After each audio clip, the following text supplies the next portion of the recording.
جب حضرت عثمان غنی رضی اللہ تعالیٰ عنہ کا محاصرہ کر لیا گیا اور یہ خلافت کا آخری آپ کا دور ہے، 82 سال کی عمر تھی اس وقت آپ کی، اور یہ تاریخ کا دردناک باب ہے کہ حضرت عثمان غنی پر 40 دن تک پانی بند رہا۔ وہ ایک منصوبہ تھا، 3 لوگ 3 مختلف شہروں سے چلے، مصر سے، کوفے سے اور بصرے سے، 1,000 آدمی لے کر کے، اور مدینہ المنورہ میں پہنچ کر کے حضرت علی المرتضیٰ سے ملے، ام المومنین سیدہ عائشہ سے ملے، کبار اصحاب سے ملے۔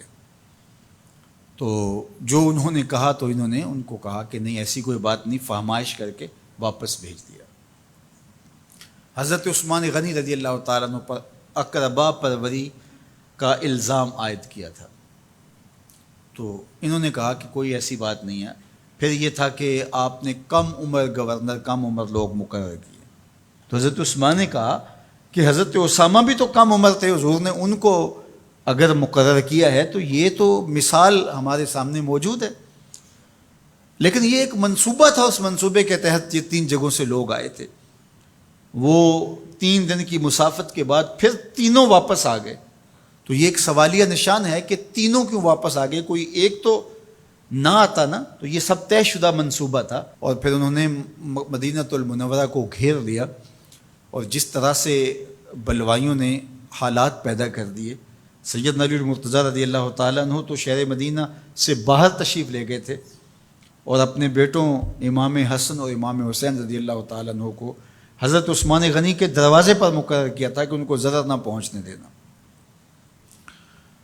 اب 700 صحابہ اجازت طلب کر رہے ہیں کہ آپ ان بلوائیوں سے نپٹنے کا میں جو ہے وہ اجازت نامہ مرحمت کریں، اور بہت سارے لوگ تو حج پہ جا چکے ہیں۔ 18 ذی الحج کا واقعہ ہے جب آپ کی شہادت ہوتی ہے، تو وہ حج پہ جا چکے ہیں، تو جو یہاں موجود ہیں وہ اجازت طلب کر رہے ہیں، لیکن حضرت عثمان غنی رضی اللہ تعالیٰ عنہ نے کہا کہ نہیں، میں ایسی اجازت نہیں دوں گا۔ رسول اللہ صلی اللہ علیہ وسلم کا حرم شہر مدینہ لوگوں کے خون سے لالازار ہو، یہ میں اس کو گوارا نہیں کرتا۔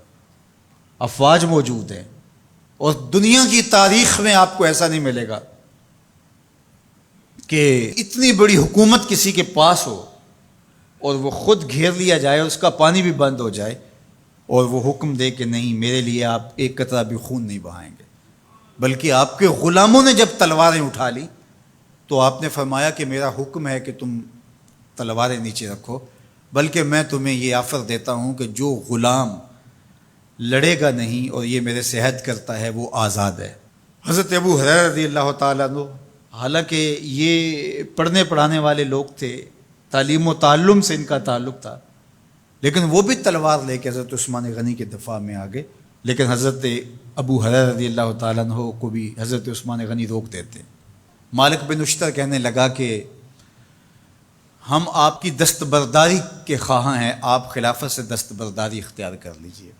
تو حضور علیہ الصلوۃ والسلام کے اس جانثار صحابی نے، حضرت عثمان غنی نے فرمایا یہ نہیں ہو سکتا۔ دستبردار کیوں نہیں ہوئے؟ لگتا تھا یہ سب سے زیادہ آسان تھا، لیکن حضور نے ارشاد فرمایا تھا، اے عثمان، تمہیں اللہ ایک قمیض پہنائے گا، لوگ اس کو اتارنا چاہیں گے، تم کبھی نہ اتارنا۔ تو اس سے مراد خلافت کی قمیض ہے، اور ان کی شہادت کی خبر بھی اللہ کے محبوب علیہ السلام نے دی تھی، اور اگر آپ دستبردار ہو جاتے تو یہ ایک کھلونا بن جاتا، بازیچہ بن جاتی خلافت۔ چند آدمیوں کے پریشر سے خلافت سے دستبرداری کرنا پڑتی۔ اچھا، ایک یہ سوال بھی پیدا ہوتا ہے، چند باغی تھے، ان کو کس طرح کچل دیا جاتا؟ لیکن حضرت عثمان غنی یہ نہیں چاہتے تھے۔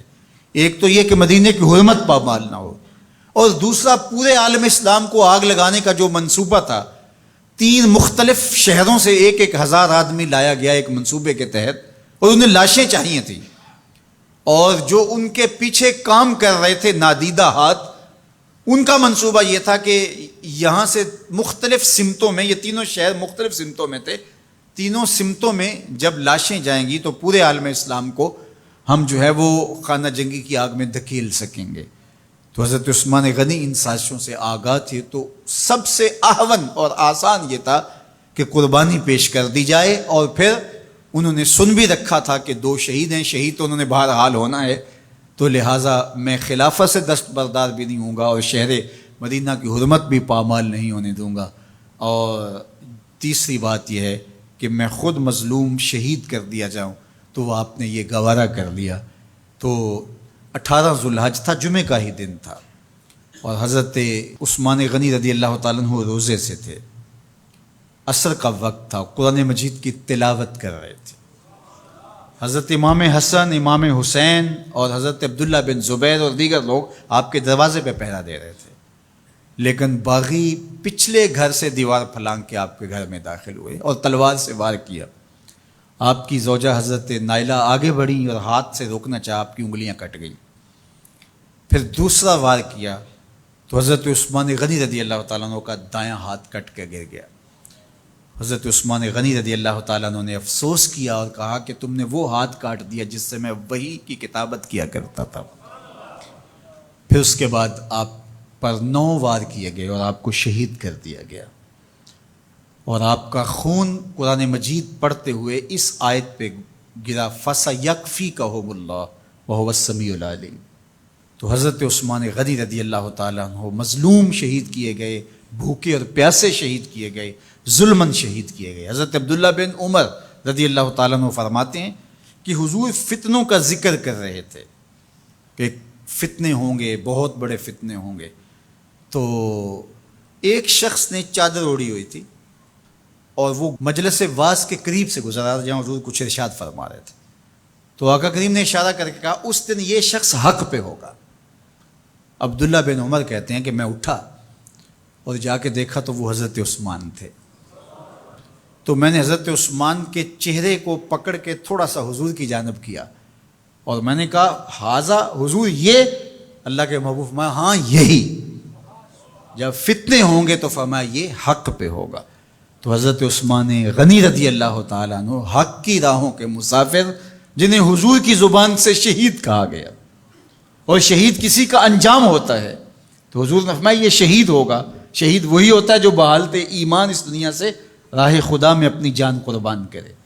فرمایا فَإِنَّمَا عَلَيْكَ نَبِيٌّ وَصِدِّيقٌ وَشَهِيدَانِ، اے پہاڑ رک جا، تو جانتا نہیں تیرے اوپر اللہ کا ایک نبی ہے، ایک صدیق ہے اور 2 شہید ہیں۔ تو حضرت عثمان غنی رضی اللہ تعالیٰ عنہ عظمتوں کے مینار، اللہ اکبر۔ تو یہ حضرت عثمان غنی رضی اللہ تعالیٰ عنہ کا یہ کارنامہ تھا کہ آپ نے اپنی جان پیش کر کے امت کو جو ہے وہ فتنوں سے محفوظ کر لیا اور امت کو بچا لیا۔ حضرت عثمان غنی رضی اللہ تعالیٰ عنہ پہ کروڑوں رحمتیں، کروڑوں سلام۔ ہم آپ کی عظمت کو سلام پیش کرتے ہیں، عقیدتوں کا خراج پیش کرتے ہیں۔ حضور کی خدمت میں ایک جنازہ لایا گیا اور حضور سے عرض کی گئی حضور اس شخص کا جنازہ پڑھا دیجئے، تو حضور نے انکار کر دیا، کہا میں جنازہ نہیں پڑھاؤں گا۔ تو صحابہ نے عرض کیا یا رسول اللہ، کبھی ماضی میں ایسا نہیں ہوا، جب بھی کوئی جنازہ لایا جاتا ہے تو آپ جنازہ پڑھا دیتے ہیں اور آپ نے آج انکار کر دیا ہے۔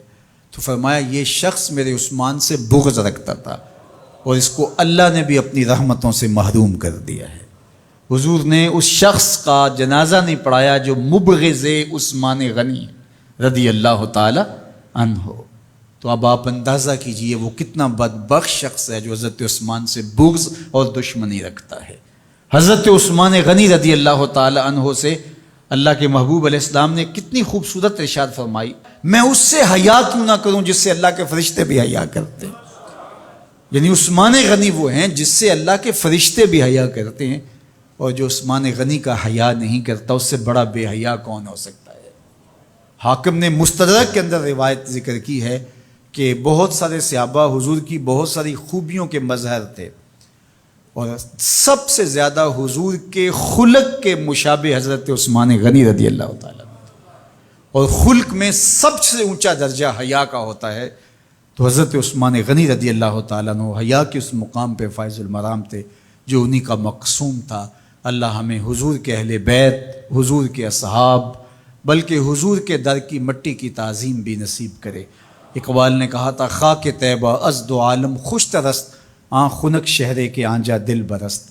ہمیں تو طیبہ کی مٹی بھی اچھی لگتی ہے اس لیے کہ وہاں محبوب جو رہتے ہیں۔ تو محبت تو اس چیز کی متقاضی ہوتی ہے، محبوب کی راہوں کو بھی سلامی پیش کی جائے۔ تو جو حضور علیہ السلام کے ساتھ منسوب اتنی وقی نسبتیں ہیں ان کا احترام کیوں نہیں کریں گے؟